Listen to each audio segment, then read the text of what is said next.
eosinophils and basophils because 100 to 400.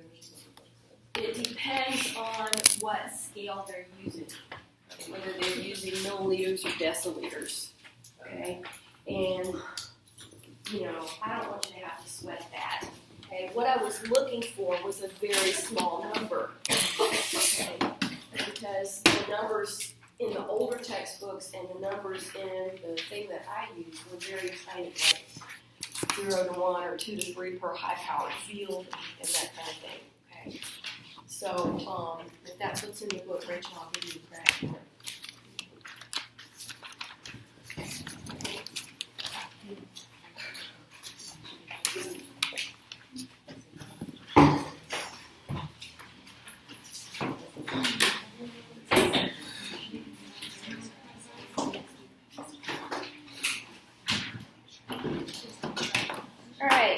Things that should be up on the way beside your handout.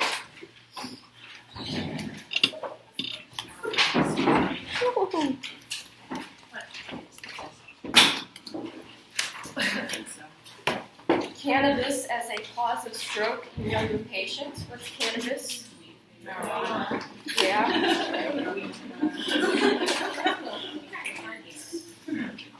Okay. Yes. Was that it? Yes. Yeah. That, but what was in the Cause book? of stroke. I've seen each after class. Okay. Did you? All right. Neuropathic, guys. Neuropathic postural tachycardia syndrome. Okay. Right now, you don't care what that is. A glitch in the nervous system. Now, the glitch in the nervous system one was written for a lay publication, and it's actually talking about neuropathic postural tachycardia syndrome. Have you ever known somebody, especially somebody who was tall and skinny, who had a tendency to pass out? Okay. Have you ever known anybody who was told that they had mitral valve prolapse? Okay, mitral valve prolapse is getting to be kind of a common thing that people are told. Now, when I was in school, people who had mitral valve prolapse were told that they had an increased risk of sudden death, which really kind of crashed your style. And also, they had to give prophylactic antibiotics for everything. Okay. Now, what they found is there's mitral valve prolapse and then there's mitral valve prolapse. Okay? There's a difference. And what some people have is not really damage to the valve. Okay? What they've got going on is not really damage to the valve. So this article, Glitch in the Nervous System, explains some of that. Okay?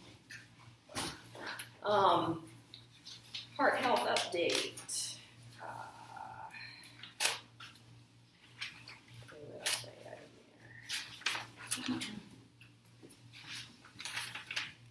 Okay, I think that's it. All right, now, we said that if you can understand a backyard sprinkler system, you can understand the cardiovascular system, and that's true.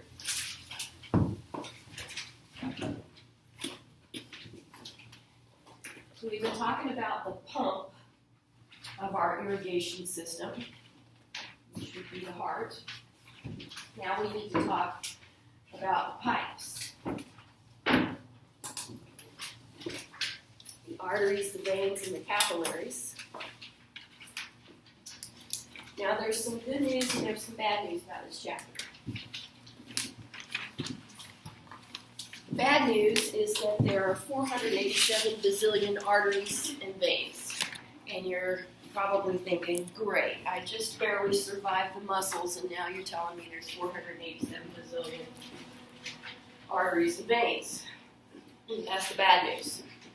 The good news is that most of them have names that you already know from somewhere.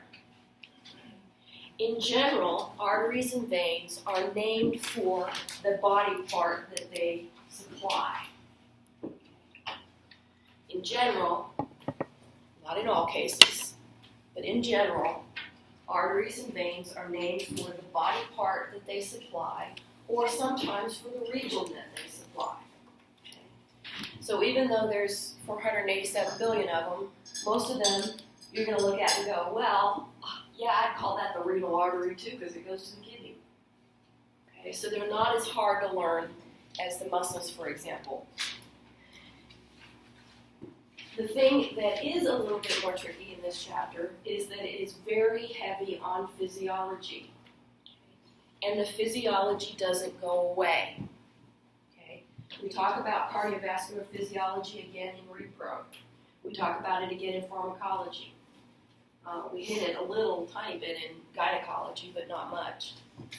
Okay? And screw-ups in the cardiovascular system are one of the things that can get you dead very, very quickly. So it's something that you need to understand. Okay? All right. So before we get into the physiology, though, let's go over some of the basic stuff here with blood vessels. You have three kinds of blood vessels. You have arteries, veins, and capillaries. Arteries carry blood away from the heart.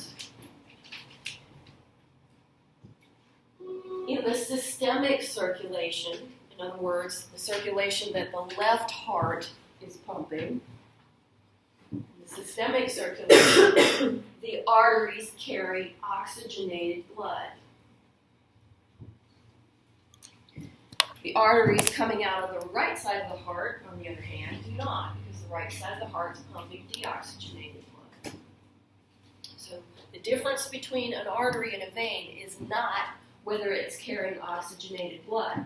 The difference is where it's pumping the blood. If it's being pumped away from the heart, it's an artery. Okay? Usually, the arteries that we deal with the most are systemic arteries, and they carry oxygenated blood. Also, they are the ones that the ventricles are directly pumping into. So arteries are under higher pressure than veins. And in the case of systemic arteries, the arteries that are connected to the left ventricle, they are under quite a lot of pressure, like 120 millimeters of mercury pressure. Okay? So arteries are designed to handle pressure. They're called pressure vessels. Veins, on the other hand, are carrying blood after the blood has gone through the capillaries. All of that pressure gets dissipated in the capillaries. So the blood on the venous side is under very low pressure, extremely low pressure, like maybe 8 millimeters of mercury pressure. That's a lot of difference from 120, right? So veins are designed to move blood, but they're having to do it under very low pressure.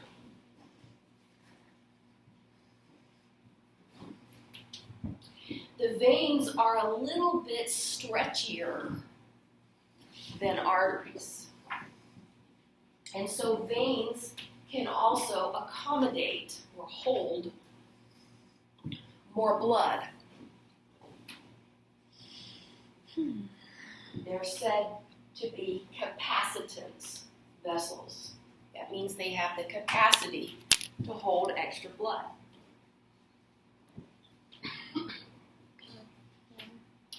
In between the two, you have your capillaries, usually. There are some places where there are arteriovenous shunts, but for the most part, you have capillaries between your arteries and your veins. Capillaries are little teeny tiny vessels. They usually consist of a simple squamous epithelium, and it's called an endothelium. And they usually have a little bit of connective tissue holding all that together. Capillaries are so small that red blood cells usually go through capillaries one at a time. Capillaries also leak. Now, when I was in school, they either didn't tell me that capillaries leaked or I missed it. And the whole physiology bit didn't make as much sense because I didn't realize that the capillaries leak. They just do. Now, they don't leak everything. They don't leak big stuff.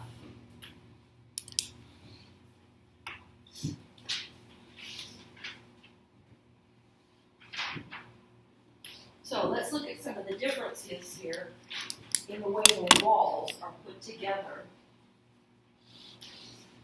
for these different types of vessels.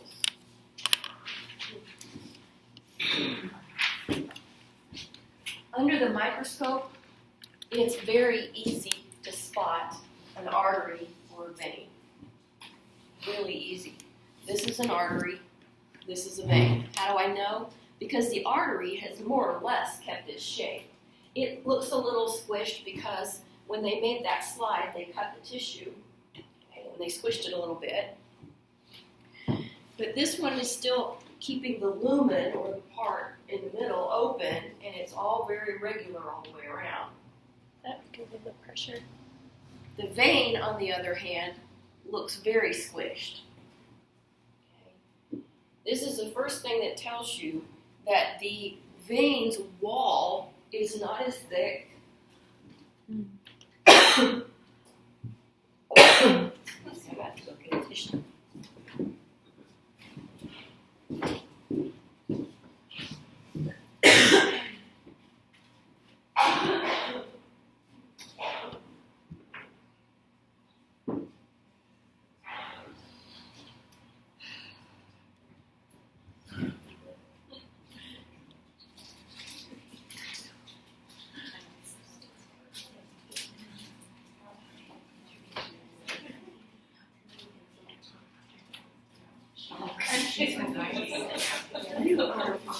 Isn't she?